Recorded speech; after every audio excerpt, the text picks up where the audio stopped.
need a fighter. And I was so ready to vote for Jasmine Crockett because I love her. But I voted for Tallarico because we need somebody who can win. Let me tell you something. The majority of Democratic voters in Dallas County, Texas, can chew my underwear. You all said that you needed a fighter. You needed someone with experience. You needed someone that was going to fight against this horrid presidential administration. You had Jasmine Crockett, a civil rights lawyer and a U.S. representative that kept her foot on Trump's neck all this time. Yet you said she's not strong enough to win a statewide election. So you go for the white male former school teacher and seminarian that will sway undecided and disenfranchised MAGA voters to turn Texas blue. Again, chew my underwear. This is not America! Okay, I'm so upset. I cannot believe this is happening to our country. Y'all should be ashamed of yourselves, Governor Abbott. All y'all. Shame. Shame. Shame on you guys. This is ridiculous. You're going to do whatever you can to suppress our votes. You already gerrymandered everything. You just got to make it worse. You just got to make it harder, huh? That's okay. This morning, I cried into my husband's arms because I fully believed that people don't love Black women. They never would. They never will. And even as far as like doctors, nurses, it's scary to be a Black woman. It's scary to be a smart Black woman, in Texas. I woke up scared. I cried hard. And then I sat down with my feelings.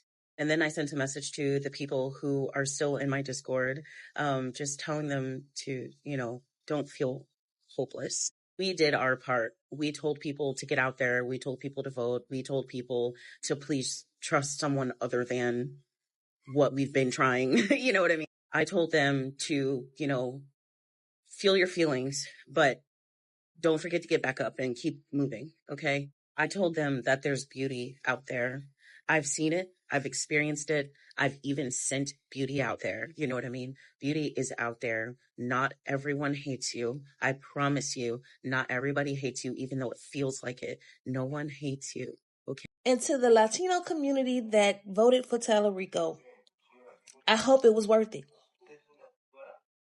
Because when he gets into his office, if he even gets there, don't get on this app crying about everything that he promised y'all that's not happening, because Jasmine Crockett showed you who she was.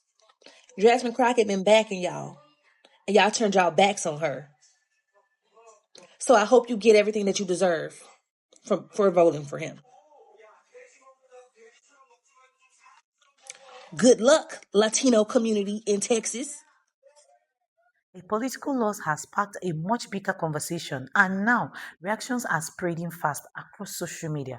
After Jasmine Crockett lost, strong opinions are coming from different communities, with tension rising and debates heating up online. Some see this as a frustration boiling over. Others see it as a deeper conversation about politics, representation, and shifting alliance. And what's really going on here? And why is this moment getting so much attention?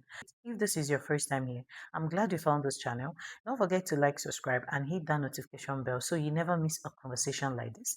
As always, credit goes to the original creators for every single clip used in this episode.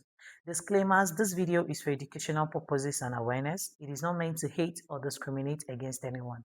The goal is to discuss real challenges and perspective openly and respectfully. So in this video, we'll break down the reaction, the contest, and what it could mean moving forward. Let's get into it. Okay, so this is why yesterday in my video I said we as Black people, primarily the 92%, have no real allies. If you read the headline behind me, it says the Latino vote was a tipping point that pushed James Tallarico to victory over Jasmine Crockett. When people were saying that Jasmine wouldn't win because Beto wouldn't win. That was a racial undertone. When people were saying he was the better candidate and he would maybe galvanize more voters, that was the more racial undertone, because Texas does have a lot of rural area, although I live in a very progressive city in Texas, right? One thing I'll say, 92%, let's continue to mind our business. Let's continue to focus on our self-care. Let's continue not to get out in the street and advocate for other people's issues. Because at the end of the day, all these other groups, they want our labor, but they don't want our leadership. I'll repeat that. They want our labor, but not our leadership. And the prime example of that is, I think CNN interviewed this white woman as she left the polls, and she came out with her white woman tears saying, I really love Jasmine, but I voted for Tallarico. What she was saying indirectly is, I really love the fight that Jasmine brings to politics and to the Republican Party, because this is what we need at the moment. But I'm going to have to go with the white man because I feel like he's more electable. Not that he's going to do more for us, right? But he's more electable, right? That he can potentially speak to the racist voter who's willing to cross over because their life has been ruined by this administration. So we have to remember that, you know what I find funny too, is the top Democratic governor frontrunner for the Democratic Party was Gina Harosa. I don't know. I think she's a Hispanic woman. I never once heard them say, the non-black people say, let's not vote for Gina for governor. Let's vote for one of the white guys because Gina can't beat Abbott, right? No one said that, right? But everyone has all this smoke for Jasmine on why she's not electable. We keep saying we don't want the established Democrat, which is your Cory Booker, your Chuck Schumer, and your Hakeem Jeffries. But yet and still, by going into that booth and voting for Tallarico, you voted to uphold the status Democrat, which is Tallarico. So y'all voted to uphold white supremacy, patriarchy, and the status quo by voting for Tallarico. Everybody knows that Jasmine is a force to be reckoned with. That's why Texas worked so hard to gerrymander Jasmine Crockett out of her seat. In 2027, Jasmine will lose her seat. And I don't want one person to say, where's Jasmine? The way y'all been saying, where's Kamala, right? Black people, primarily black women, do not owe y'all free labor when you don't select us for leadership roles. How Latino voters in Texas made James Tallarico the Democratic nominee for Senate. There is one key reason James Tallarico is the Democratic nominee for U.S. Senate: Latino voters. Not only did Crockett carry Houston and Dallas, she got 77% more votes in those two cities combined than Allred did last cycle. But Tallarico's shocking counterpunch was in Hispanic-dominated counties across South Texas. Even though he's not from that part of the state, he dominated in Bexar and Webb counties and further south in the Rio Grande Valley in Cameron and Hidalgo counties. Combined, those four counties nearly offset all of Crockett's 70,000 vote margin across Dallas and Houston. It's hard for me not to go there, but y'all know I'm going to go there. People often say it's not about the thing, but so often it is about the thing. Of course, whoever is going to admit that it's about the thing. And it's been about the thing so often that how do we know when it's not about the thing? Actually, two things. And that brings me to this clip that I came across probably a year or so ago. Between that, as well as different experiences and perspectives from my family and some friends in California. And I spoke a little bit about that in a previous post from a little while ago. In addition to a lesser degree of my own personal observations, especially when traveling, particularly in certain places in the United States. It really opened my eyes to certain things regarding the Latino community, especially as it concerns Black folks, and especially as it concerns Black women. Check this out. The other reason Latinos voted for Trump that we're not talking about is because they wanted to punish women. They wanted to punish liberated women. They come to this country and a lot of them are extremely resentful of the fact that they have to answer to women. And this is something that we don't really talk about, right? But it's something I've experienced a lot, especially from like South American men. I know that a lot of Americans still don't want to believe that Latinos are white, but I want you to ask yourself two questions. Who colonized Latin America and where did those colonizers go? Okay, so they might not be what you consider to be white, as in white American, but they are a flavor of white, all right? The same way that Europeans don't view Americans the same as them, the same way that there are different factions even within America when it comes to like Italians and Irish people and Jewish people and just, WASPs and stuff like that.